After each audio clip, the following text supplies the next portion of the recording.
A'udhu billahi minash shaitanir rajim. Bismillahir rahmanir rahim. Students, welcome back. Uh, our session today is a continuation of what we learned in the last week. In the last week was about variables, basically starting from picking keywords from our topics to looking for variables in those keywords, and then from those variables looking for measurable variables, and then writing a statement for our hypotheses. Today we are going to see what are operational definitions and measurements. So putting it in context, this is the flow diagram of the research that we are following, and today we'll be looking at operational definitions, measurements, and as I keep emphasizing, reading literature is part of every step in research methodology. Alright, so what are operational definitions? To understand that completely, we'll have to look at this concept of conceptual definitions and operational definitions. Well, a conceptual definition, it tells you what the concept means, while an operational definition, it tells you how you measure that concept. Now, what is a concept? Well, a concept is kind of an extension of a variable, or maybe variable is an extension of a concept. The better defined your variable is, the better it communicates the researcher's intent and enhances the usefulness of the results. So the operational and conceptual definitions are basically the better definitions of the variable. There are two types of definitions of variable and hypotheses, which I just told you. They are conceptual and operational. Well, a conceptual definition, it basically tells you what your constructs are by explaining how they are related to the to other constructs. This explanation and all of the constructs it refers to are abstract. When we are talking of conceptual definition, things are abstract. On the other hand, your operational definition, it describes the variables you will use as indicators for your constructs and the procedures you will use to measure the variables. So when you're talking about conceptual definitions, we are in the abstract realm, and when we are talking about operational definitions, we are talking about how to measure them. Well, abstraction in itself, well, it's a relative concept, because to some, even the well-defined measurable things may be a bit abstract, but relatively conceptual definitions are abstract and operational definitions are empirical. I've put a note, a PDF on the group, on the Canvas group, which is titled FAQs, Conceptual and Operational Definitions. So if you read that particular document, it's a 2-page document, I think, 2 or 3 pages. You would be able to learn a lot more about these two concepts. I'll quickly elaborate upon these two. An example of conceptual definition, how is attitude defined in terms of a conceptual definition? It says attitude may be defined conceptually as a predisposition to respond favorably or unfavorably towards a person, object, or event, etc. Now, if you read this definition a bit more closely, you would completely understand what attitude is. But will you be able to measure attitude by completely understanding it through this definition? The answer is no. Why? Because even if you use the keywords or terms in this definition for measurement, another person may use the same terms to mean different things. So the idea is that conceptual definitions, while they completely define what you mean by the variable, they do not tell an agreed way of measuring how you will measure that variable. So it is really important that that before going to the operational definition, you outline the conceptual definition, because unless you know completely and in an abstract term what a variable is, you won't be able to define the measurements or the scales on which you will measure that particular variable. Well, the last line says that conceptual definitions are important in conveying what is being investigated, but do not indicate precisely what the variables mean. But that doesn't mean that conceptual definition is less useful compared to operational definition. You should never jump to operational definition before clarifying your conceptual definition, because at the end then you won't be able to measure what is required to be measured, and your readers, they won't be they won't be able to understand exactly what you meant throughout your research, and finally the research won't be useful for the research community, because a research starts from an idea and you develop on it to make it a variable and define it conceptually before defining it operationally. Now, what is an operational definition? As we learned already, operational definition is about defining a variable in a way that we indicate how we'll measure it. It is essential to understand that different researchers, they will use different ways of measuring the same variable. So unless you clearly define how you'll measure your variable, your readers, they won't be able to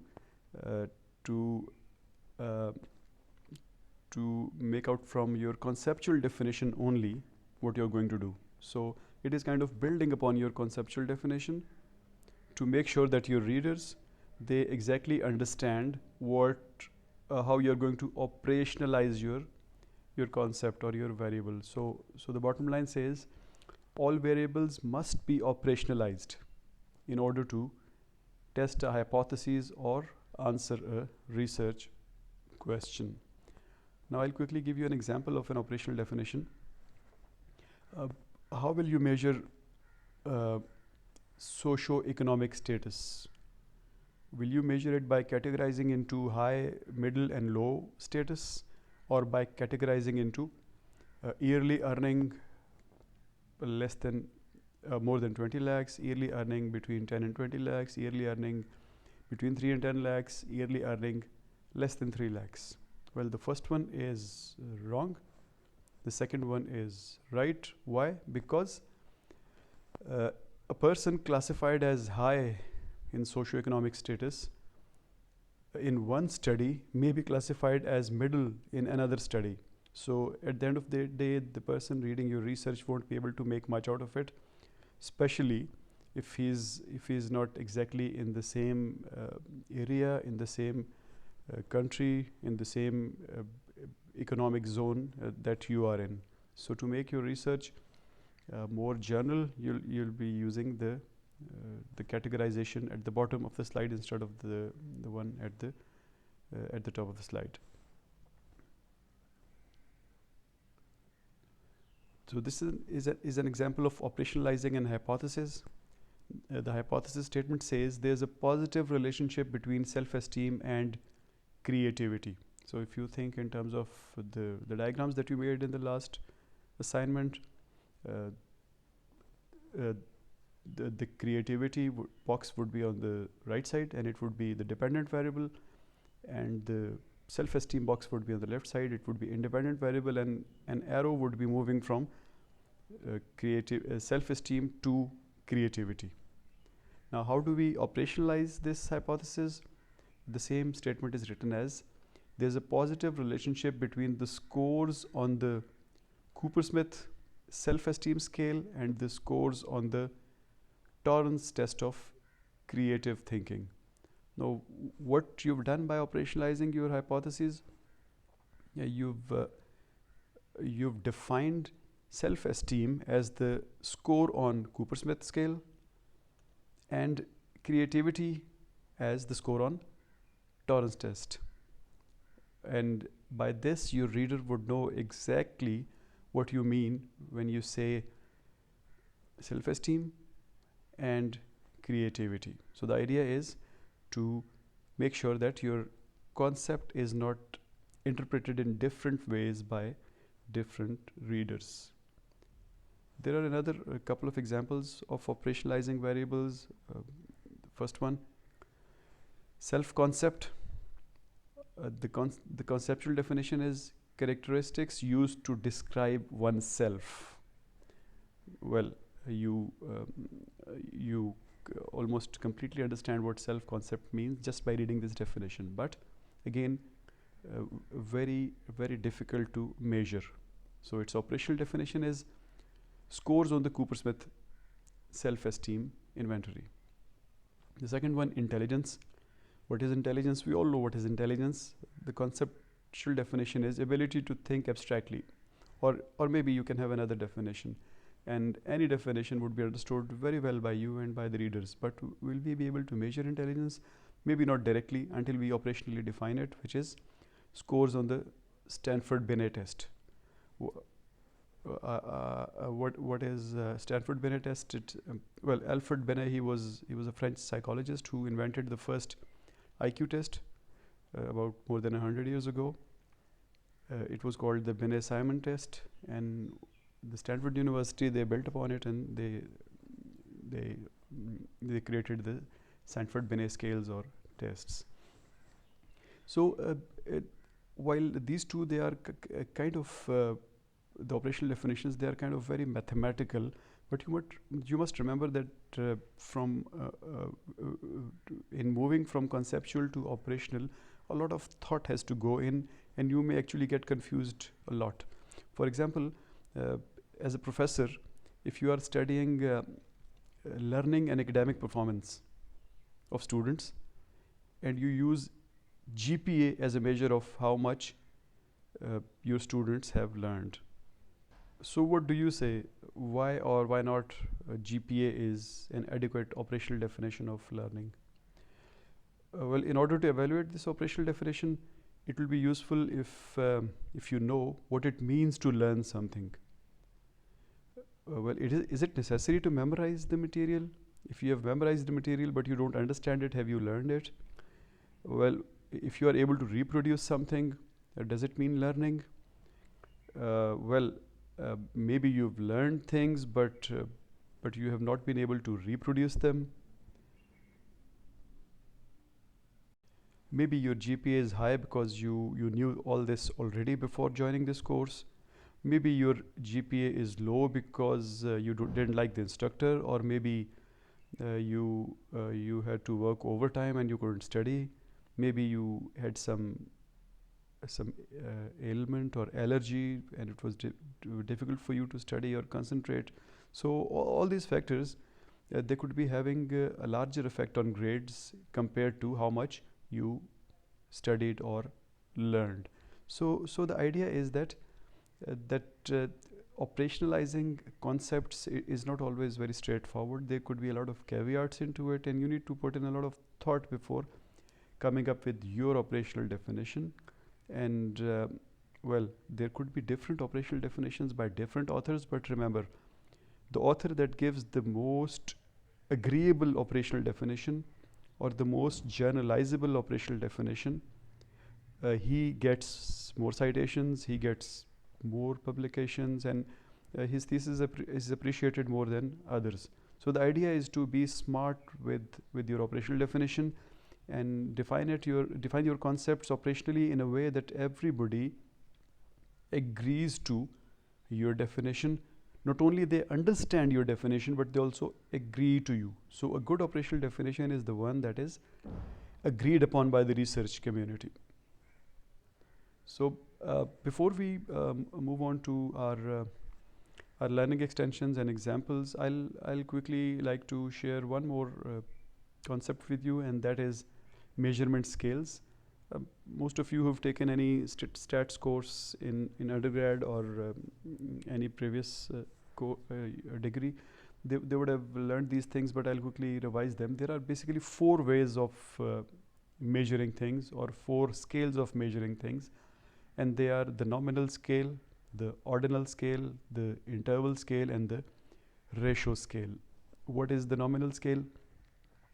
It basically means that the variables are named. For example, if I ask you a question, what is your gender, and give you 2 variables, one is male, one is female, and you just have to choose one, that is a nominal scale. The other is the ordinal scale. In this scale you have named variables and they are ordered as well. For example, if I ask you, do you think you are a tall person or a short person? You may say tall or short, but there's an order in it. The height moves from short to tall, so they are ordered variables. The example here says, how satisfied are you with our services? 1 is very satisfied, 2 is satisfied, 3 is neutral, 4 is unsatisfied, 5 is very unsatisfied. So there's a order in these variables. The third is interval scale. In the interval scale you have named variables, they have names, they are ordered, and the order and distance can be measured. For example, the question, what is the temperature in your city? Well, maybe you have scale that says very low, very high, medium, but again the temperature can be measured precisely compared to what we had in the ordinal. For example, how satisfied are you with their services? Satisfied and unsatisfied, it is very difficult to actually measure them exactly. But if you can measure the things exactly, it becomes an interval scale. And the fourth one is the ratio scale. What is the ratio scale? It has numbered variables, it has ordered variables. The order and distances can be measured. In this scale, the measures are equal and definite. Everybody have the same understanding of those measures, and the distances between the measures are very definite and they are equal. For example, the scales on a thermometer, 1 degree, 2 degree, 3 degree centigrade, they are equidistant and they can be precisely measured. And the last characteristic of ratio scale is that you can accommodate absolute zero in it. There's this scale could have a measurement where the absence could also be measured. For example, what is your age? A person who is dead, there's a limit on the age. There's a lower limit and perhaps there is an upper limit too. For example, what is your earning? I have no earning, which means zero. So an absolute zero is possible. So if in the ratio scale things are equal and definite, and they can have the absolute zero value as well. For example, what is your weight in kilogram? Well, you can give them various ranges, less than 50, 50 to 70, and so on. And something cannot have any weight too. So absolute zero is also possible. When we discuss them in the context of our own variables, probably we'll understand them more. But there's one more thing that I want you to understand about these 4 measurement scales. This slide, this shows which scale offers what kind of measurement and analysis. If you look at the first row, it says the sequence of variables is established. Yes, it is established in ordinal, interval, and ratio scales, but not in the nominal scale. Can you find the mode of the data? Mode is the most frequently occurring value of the data. Yes, you can find mode in all the 4 scales. Can you find the median? Median is the mid-level. Is if you have 9 values, then the 5th value would be median, because there will be 4 on the left and 4 on the right. You cannot find a median in the nominal scale, but you can find medians in all other scales. Can you find the mean? Mean is average. We can find mean in interval and ratio, but not in nominal and ordinal, because they are not distinct and measurable. difference between variables can be evaluated. It can be evaluated in interval and ratio, but not in nominal and ordinal. Addition and subtraction of variables, can they be added and subtracted? Yes, only in interval and ratio. Can they be multiplied and divided? Only in ratio. And can we accommodate absolute zero? Only in ratio scale. So let's quickly look at an example of operationalizing variables, and then I'll leave you with 3 more variables which you can do it on your own to extend your learning. Now the first one, it says the variable's name is anxiety, and the conceptual definition is feeling of worry, nervousness or unease about something with an uncertain outcome. Now if I read this definition, I can completely understand what anxiety is. But can I measure anxiety by reading this definition? No. So how would I measure it? How would I operationally define it? There are three ways that I've defined it, just to give you a feel that there could be various ways of operationally defining a concept, and they can all be very valid, and you may have to choose between one of the many possible definitions, operational definitions. So the first one is, ask the people about how anxious they are or how anxious they are feeling on the SUD scale, a well-known scale for measuring anxiety.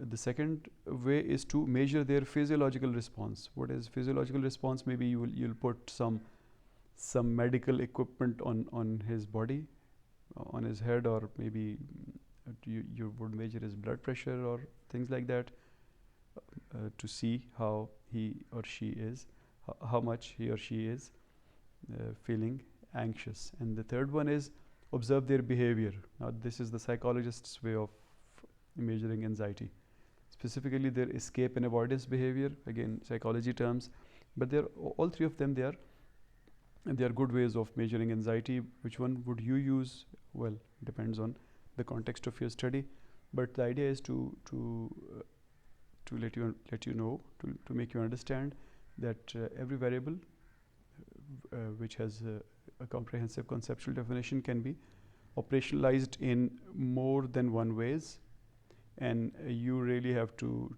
suit your circumstances. You really have to find the best way that suits your context. There are 3 more in this table: helpfulness, rudeness, interest in sports. Can you think of their conceptual definitions and operational definitions? I'm sure you can. So have a go, do it on yourself. Now what we'll do is as we do on every topic, we have a kind of an example in the course that we are following, the example of women-run SMEs. So the 4 variables that we made in our last lecture about this particular course example, we'll make conceptual definitions and operational definitions for those 4 variables. The first one is sustaining a business. The conceptual definition is the SME owner is making enough profit to meet her family's financial requirements for more than 1 year. Now, if you read this definition, you understand the concept of sustaining a business. That the lady who's running our SME, for the students who are listening to these terms for the first time, I'll advise them to go back to previous lectures so they understand the context of this particular example. We follow this example in every session. So we are kind of building on it, so that in the end we progressively make a kind of a sample for you, so that you follow it and make your own term project. Okay, so if you see this conceptual definition of sustaining a business, you would understand what it means, but you won't be able to measure it directly. So what is the operational definition here? There are 2 parts of the operational definition. The first is about profit from business, and the definition says profit from business is more than family's financial requirements. Now, these two things, they become very measurable: profit from business, family's financial requirements, and you compare them. If the profit is more, you know what the result is. If it is less, you know what the result is. And the second part of the definition is this level of profit, you know, the profit that she's making is being made for more than 1 year. So again, we've operationalized the concept of sustainability in two ways. The second variable is financial barrier. It's the conceptual definition. The SME owner is facing challenges in accessing the spelling is wrong, accessing sources of credit. Now again, challenges and accessing, we understand what they are, but we cannot measure them. So how do we operationalize it? We've given two aspects to this concept while operationalizing it. First is social challenges, which is interest is considered a taboo in your society, in your family, in where you do business, and interactions with males is not approved by your family, maybe your customers, maybe your society. And the second aspect is the regulatory challenges, and in which you are unable to meet the guarantee requirements of the bank. So if we read these operational definitions, we now clearly understand what the author would be measuring. In other words, his or her operational definition of financial barriers. The third and fourth are pretty straightforward: organismic characteristics or demographics. The conceptual definition is demographics, and the operational definitions are age, education, location, family's financial strength, physically challenged or not, mentally challenged or not. All these questions can be answered very straightforward, and you'll be able to correlate them with other variables. The fourth one, again, textile subsector. Various subsector types of textile sector in Pakistan. Again, not clearly measurable. The clearly measurable definition is textile subsectors as defined by Pakistan's Ministry of Textile Industry. So their website, their reports, they have 6 categories, 6 subsectors. We'll be using those subsectors. So the reader would have no confusion what we mean by subsectors of textile industry.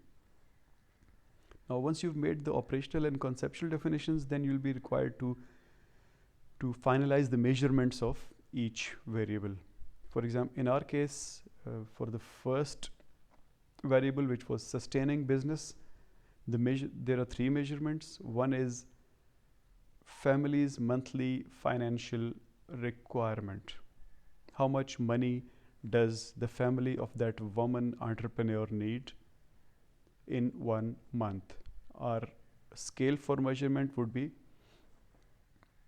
either the interval scale or the ratio scale. Why? Because we need to know exactly maybe not exactly, maybe in the interval terms, or maybe exactly what kind of money they need, and they'll have to be in some measurable unit of money, maybe rupees, maybe dollars. The second measurement would be the business's profit. How much profit is the business making? Again, it should be in interval or ratio scale. Why? Because we have to compare it with the family's monthly requirements. So this too has to be in crisp measurement of money. And the third measurement is profit duration. How long have you been making this profit? How much time has passed since you are making this profit? This can be in simple ordinal scale, where you can ask the female entrepreneur, maybe you can give her various ordered scales from which she can choose one: 3 months to 6 months, 6 months to 12 months, or whatever is appropriate in your case.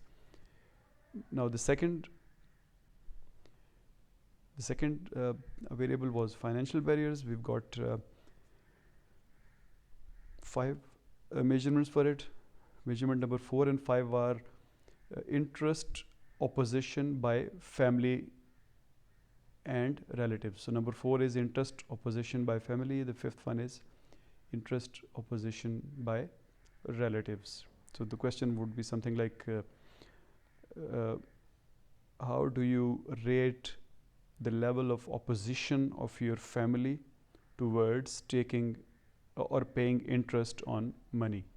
And it would be an interval or Likert scale, and it would be very high. Maybe it could be extreme, very high, neutral, low, very low. It could be any of the responses by which you would understand if she's facing this particular barrier or not. Question number 6 or 7, or measurement number 6 or 7, is about gender mixing opposition by family relatives. Why? Because when you look for credit, when you look for financial assistance for your business, a lot of women, they face this problem that their family does not approve of them going to banks and meeting males or people in the bank who are not women. And our third measurement for the financial barriers would be about the female entrepreneur's ability to pledge any property or anything against the loan that she wants to take from the bank, from the financial institution. So we would be measuring if she has enough family endowment to pledge, and it will be on the nominal scale, perhaps yes or no. Then in organismic characteristics, they are pretty straightforward. The measurement would be age, which would be on the ratio scale. Why ratio scale? Because age is equidistant and it can be precisely measured. Then education, which would be on the interval scale. We could give them a scale of below metric, higher secondary, graduation, post graduation. So it would be an interval scale. Location would be nominal scale. We could simply ask her about the city that she lives in or the town that she lives in.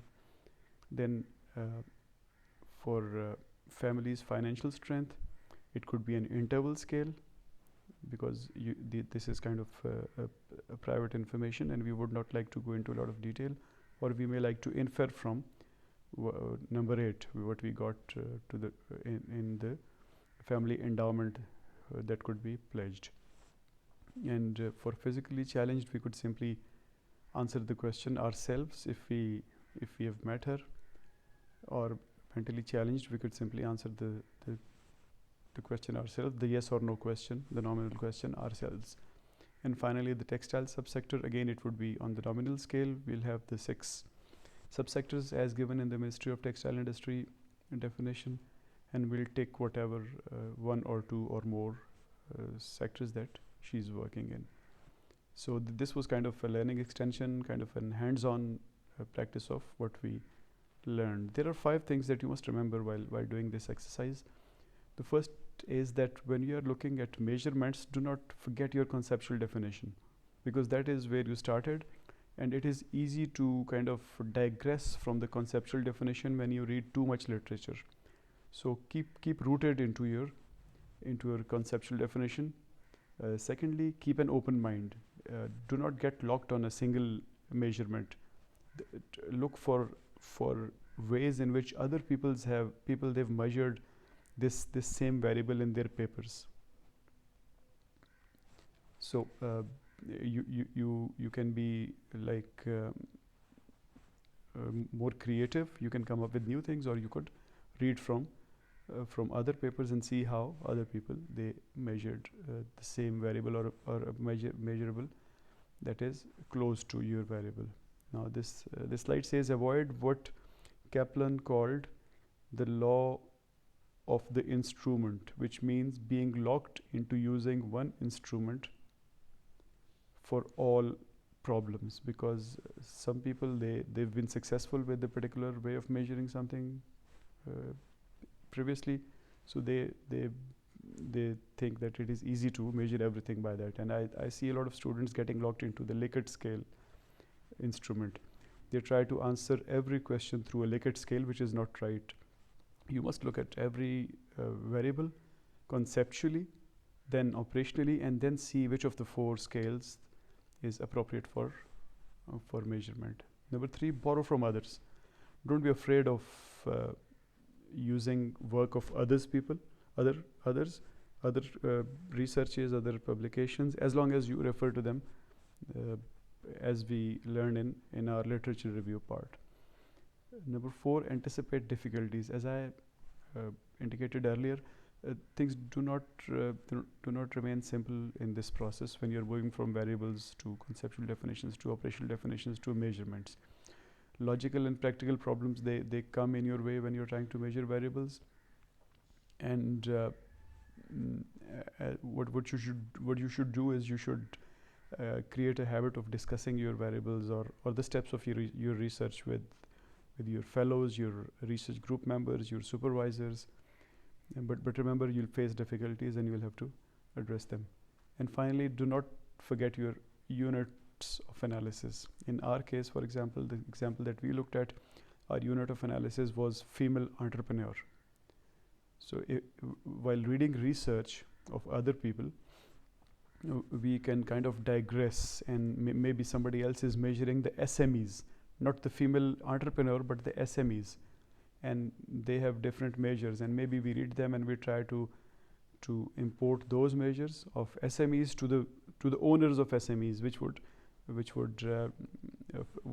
won't fare well for your research at all. So remember what your basic unit of analysis is. So that is all I had for today.